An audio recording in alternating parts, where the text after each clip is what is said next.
Assalamualaikum warahmatullahi wabarakatuh. Perkenalkan nama saya Bunga Cantika dengan NIM 23 1093 1029. Pada kesempatan kali ini saya akan menyampaikan terkait materi Praktikum Perancangan Teknik Industri tahun 2025 di mana terdiri dari 7 modul, yaitu pertama itu adalah modul perencanaan proses, perancangan stasiun kerja, pembakuan sistem kerja, estimasi biaya produksi, ramalan produksi, perencanaan produksi, dan perencanaan lintasan perakitan di mana nanti saya akan menjelaskan terkait setiap modul-modulnya. Untuk itu, saya masuk di modul pertama, di mana di modul pertama ini berjudul perencanaan proses.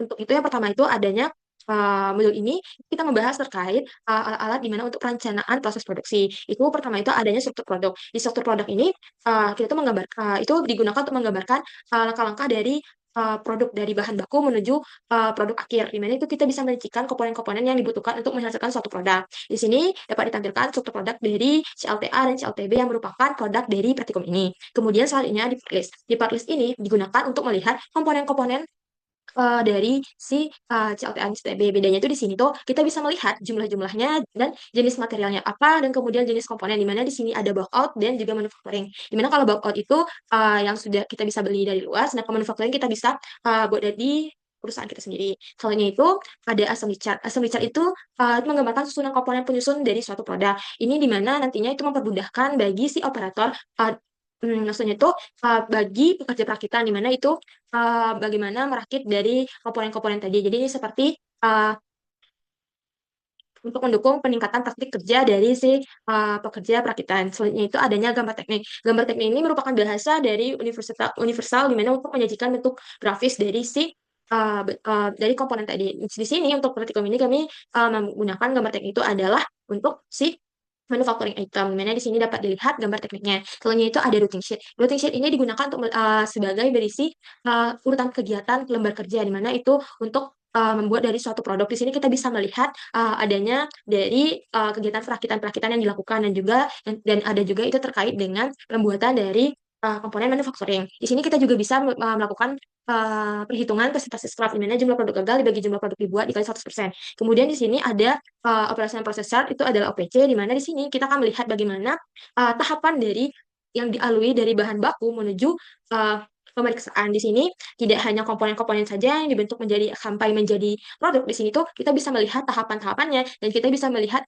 apa yang dilakukan dan juga alat dan bahannya dan juga waktu yang dibutuhkan dalam pembuatan produk tersebut. Selanjutnya itu ada modul 2, yaitu perancangan stasiun kerja. Pertama itu, kita melakukan pengukuran terkait dengan stasiun kerja yang kita lakukan. Stasiun kerja ini adalah area atau proses lokasi yang berlangsung untuk melakukan proses produksi, mana itu mengubah bahan baku menjadi produk bernilai tambah. Di sini, untuk stasiun kerja awal itu masih sesuai sama yang terjadi secara real-time-nya, di mana itu masih tidak belum memperbuat ergonomisnya. Selanjutnya itu mencari elemen gerakan. Elemen gerakan ini adalah mengidentifikasi gerakan-gerakan yang mana kita bisa menjadi gerakan efisien sama tidak efisien. Di mana elemen gerakan ini akan digunakan untuk membuat peta tangan kanan dan peta tangan kanan kiri. Di mana peta tangan kiri ini adalah jenis peta kerja setempat untuk menganalisis gerakan kedua tangan manusia yang dilakukan untuk pekerjaan.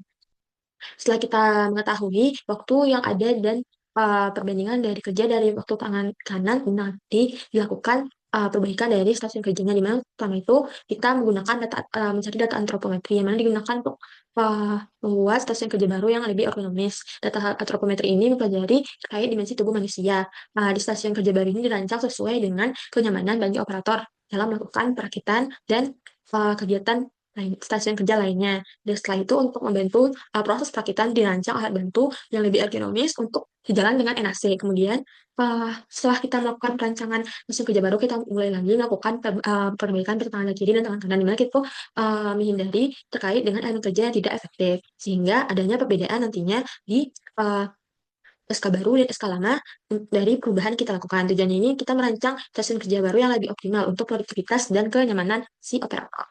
Selanjutnya itu kita akan membahas terkait dengan modul 3, yaitu pembakuan sistem kerja. Di mana di sini kita akan melakukan pemetaan pekerjaan kita. Yang pertama itu adalah membuat precedence diagram. Di sini kita bisa menggambarkan urutan dari pekerjaan kita dan ketergantungan dari aktivitas. Maksudnya itu adalah perakitan mana yang harus dikerjakan terlebih dahulu. Lalu setelah itu perakitan apa. Di sini kami menggunakan AON, karena di sini tuh kita bisa melihat ketergantungan yang lengkap, yang mana finish to start dulu, yang mana status startnya, dan lain-lain. Kemudian kita akan membahas terkait dengan kurva belajar. Di kurva belajar ini kita bisa menggambarkan bagaimana peningkatan kemampuan operator seiring dengan pengulangan pekerjaan. Di mana nanti itu di grafik kita bisa melihat apakah dia tuh bisa menurun ketika dia tuh pengerjaan itu karena pengalamannya sudah bertambah, dan bisa juga naik itu karena adanya kelelahan.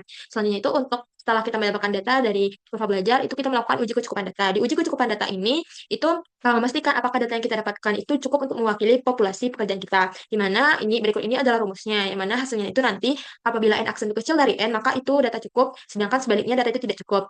Nah, di mana untuk pengajian data ini, jika tidak cukup, maka perlu penambahan data. Namun, di praktikum kami, itu kami tidak melakukan penambahan data karena adanya kekurangan waktu praktikum. Selanjutnya itu adanya uji keseragaman data. Uji keseragaman data ini memastikan data berada dalam batas kontrol atas dan batas kontrol bawah. Data yang tidak memenuhi itu akan dihapus dan kita bisa melakukan pengambilan data kembali. Di mana berikut ini rumusnya. Kemudian dilakukan pembuatan grafik. Di mana di sini kita bisa melihat bahwa XI yang merupakan data dari waktu kita itu masih berada di dalam batas atas dan batas bawah. Selanjutnya itu adalah kita melakukan pembagian waktu. Di mana itu tahapannya kita harus mencari waktu siklus, kemudian waktu normal, selanjutnya itu baru muncul waktu baku. Waktu siklus itu adalah rata-rata waktu penyelesaian satu unit produk pada satu stasiun kerja.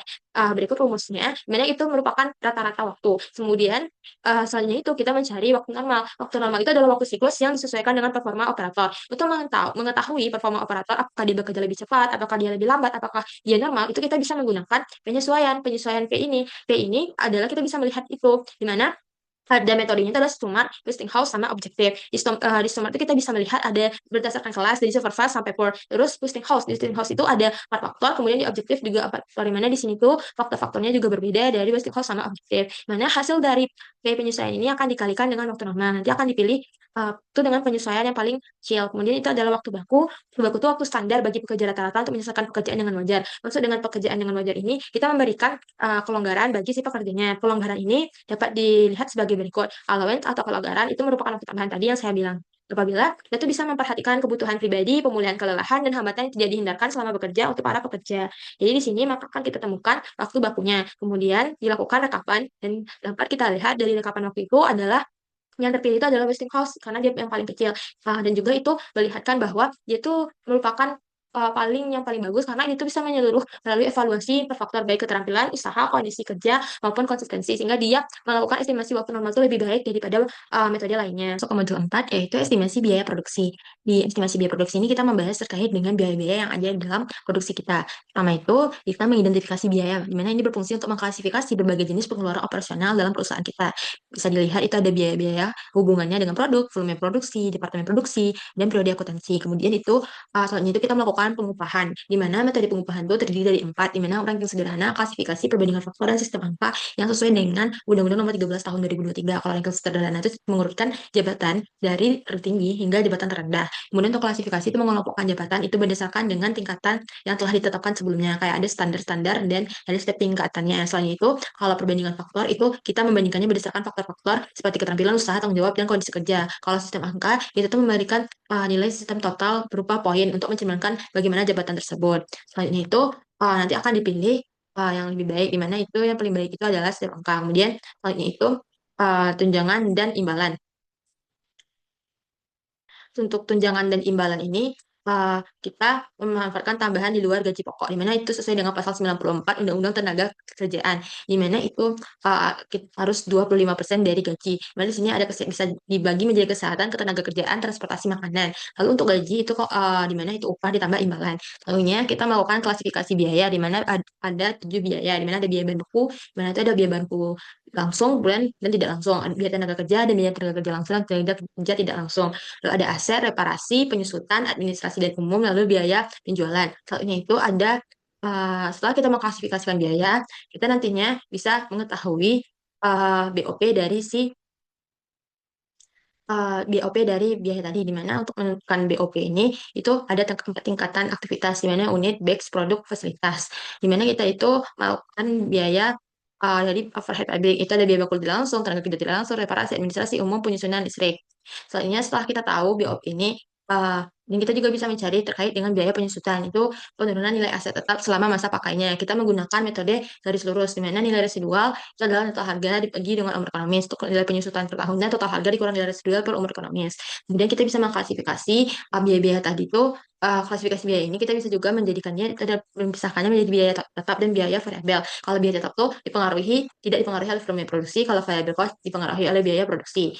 Ini itu kita bisa menentukan HPP-nya, di mana HPP itu adalah biaya dari total biaya yang dikeluarkan untuk mengubah bahan baku menjadi produk jadi. Itu berarti biaya bahan baku langsung tambah biaya tenaga kerja langsung ditambah dengan BOP dari produk. Terus biaya penjualan ini biaya yang dikeluarkan untuk menangani pesanan. Jadi biaya penjualan ini adalah yang dipertimbangkan di HPP, di mana kita untuk mencari harga pokok penjualan itu kita menambahkan HPP dengan biaya penjualan itu menggabungkan biaya produksi tadi dengan biaya penjualan. Soalnya harga jual, di mana ini nilai yang kita bebankan kepada konsumen, di mana kita mengharapkan adanya persentase laba untuk kita. Dan di sini kita bisa menggunakan persentase laba 20%. Kemudian kita bisa menentukan di mana titik di mana kita tidak rugi dan juga tidak untung, disebut dengan break even point atau titik impas. Titik impas ini bisa dihitung dengan menggunakan BIP unit dan BIP rupiah. Dan kita bisa membuat grafik di mana tepat di mana jumlah produk kita bisa sehingga total biaya dan total penjualan itu saling uh, berpotongan. Selain itu, kita bisa mencari laba rugi. Laba rugi itu menggambarkan bagaimana perbandingan antara pendapatan kita dan pengeluaran yang ada dalam satu periode. Di mana itu kalau pendapatan kita harga jual dikurang jumlah unit terjual, pengeluaran tuh HPP yang dikali target produksi laba per bulan, berapa pendapatan kita dikurang biaya pengeluaran. Jika dia plus, berarti kita adanya keuntungan.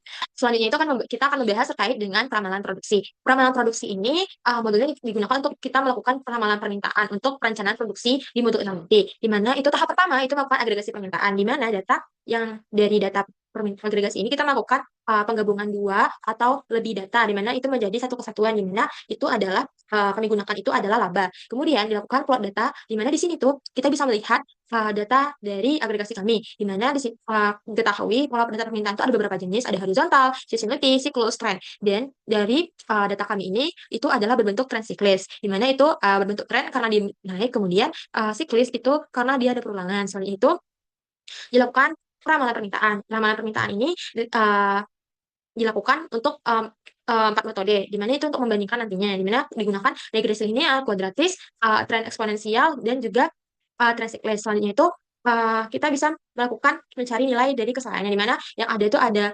MFE, MSE, MAPE, SSE, dan juga NET, di mana kita bisa melihat kesalahan yang paling terendah itu adalah yang terpilih untuk menjadi metode terpilih, di mana di sini ada tren siklis. Kemudian selanjutnya itu melakukan validasi. Jadi setelah kita mengetahui metode apa yang sesuai, metode yang terpilih tadi, maka dilakukan apakah di hasil peramalan kita itu sesuai, tervalidasi atau bagaimana. Dan itu dilakukan dengan menggunakan moving range.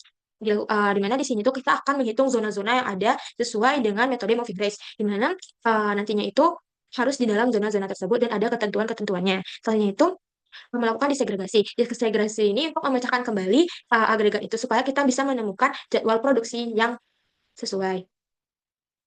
Untuk melakukan disegregasi ini dilakukan lagi dengan mengalihkan dengan presentasi produk, kemudian juga membaginya dengan laba produk. Dibahas terkait dengan modul 6 yaitu perencanaan produksi. Di perencanaan produksi itu pertama itu adalah melakukan mencari biaya produksi manufaktur. Biaya produksi manufaktur ini digunakan untuk melihat biaya yang digunakan untuk memproduksi dari komponen-komponen manufaktur seperti ripple kami, kap mesin, plat nama, dan muffler. Di mana biaya-biaya ini digunakan untuk mengetahui HPP dari CLTA dan CLTB dari manufaktur. Selanjutnya itu dari data given. Di data given itu akan melakukan perhitungan untuk data-data komponen perencanaan regular, di mana HPP itu nanti digunakan untuk mencari cost of regular time dari CLTA. Berikut dari waktu biaya-biaya yang digunakan untuk perencanaan agregat. Selanjutnya itu ada mencari terkait dengan jumlah hari kerja yang dibutuhkan, kemudian inventory awal yang dibutuhkan untuk melakukan perencanaan agregat. Selanjutnya itu dilakukan perencanaan agregat. Itu kita melakukan penyusunan rencana untuk melakukan permintaan sesuai dengan persediaan kita. Di mana tujuannya itu untuk menyusun rencana yang layak secara keseluruhan. Kita bisa menyeimbangkan biaya kita serendah mungkin dan juga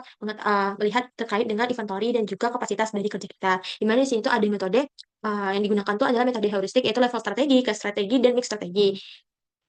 Dilakukan seperti ini, di mana di metode mix strategi itu ditandai dengan kebutuhan tenaga kerja yang menyesuaikan dengan dengan total produksi, di mana cirinya itu satu lagi adalah total inventory itu adalah nol.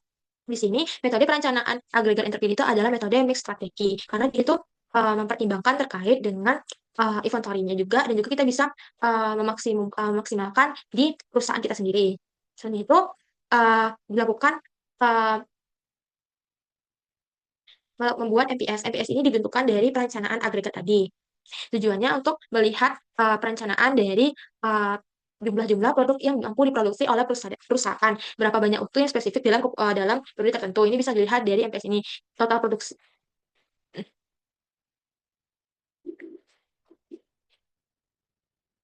Selanjutnya itu dilakukan kebutuhan kapasitas produk, di mana itu RSCP. RSCP ini diambil uh, dari hasil dari metode mix strategi, di mana itu nanti kita bisa melihat apakah kapasitas itu tersedia cukup untuk menjalankan dari rencana MPS tadi, di mana itu ada dua metode yang dilakukan, yaitu CPOF bola, dan satu lagi itu sebenarnya ada RPA, di mana itu memerlukan lead time yang lebih rinci. CPOF itu memerlukan data proporsi, sedangkan bola itu bisa kita menggunakan waktu bakunya secara langsung. Soalnya itu kita setelah kita mengetahui kebutuhan dari proses produk, kita bisa melakukan MRP. MRP ini adalah sistem yang digunakan untuk mengatur perencanaan permintaan dari bahan baku sampai bahan baku dalam sebuah produksi. Di mana dari MRP itu ada 4 tahapan, di mana ada netting, loading, offsetting, dan exploding. Dari keempat itu, di mana untuk pertama itu adalah netting. Netting itu kita mengetahui apakah kebutuhan bersih dari perencanaan kita. Selanjutnya itu loading. Loading itu kita melakukan perencanaan kita, di mana itu ada 10 metode yang dilakukan, di mana ada EOQ, POQ, FOQ, FFI, LTC, LUC, EPP, PPB, Silvermill, dan AWW. Di mana di sini yang terpilih itu adalah AWW karena dia itu lebih ke metode optimasi, di mana dia itu melakukan pendekatan yang lebih baik untuk mencari solusi terbaik. Lalu kemudian kita melakukan offsetting. Offsetting itu dilakukan saat loading itu, dimana kita memperhitungkan lead time yang tadi. Kemudian adanya exploding, namun kita tidak melakukan exploding karena kita sudah di komponen paling kecil dalam produk, jadi CLTA dan CLTB. Kemudian setelah itu Pak MRP, dilakukan CRP. CRP ini adalah pembentukan apakah kapasitas dari MRP yang kita buat itu telah sesuai dengan kapasitas yang ada pada kita. Itu bedanya dengan RCCP tadi, itu dia itu lebih ke secara keseluruhan. Tapi kalau CRP ini bisa dengan setiap stasiun kerja. Selanjutnya itu dilakukan scheduling. Setelah kita melakukan CRP, itu kita bisa melakukan scheduling. Dari scheduling ini kita ada plan order release-nya, di mana diambil plan order release dari hasil MRP tadi untuk dilakukan scheduling. Scheduling ini kita melakukan proses di mana kita merencanakan uh, pekerjaan yang kita lakukan. Di sini tuh kita bisa membuat gancaknya, di mana di gancak ini hasilnya itu seperti ini, di mana itu dengan metode CDS sama Johnson. Dengan metode algoritma CDS itu kita bisa menentukan max span, di mana di max span itu ada K1 sama K2.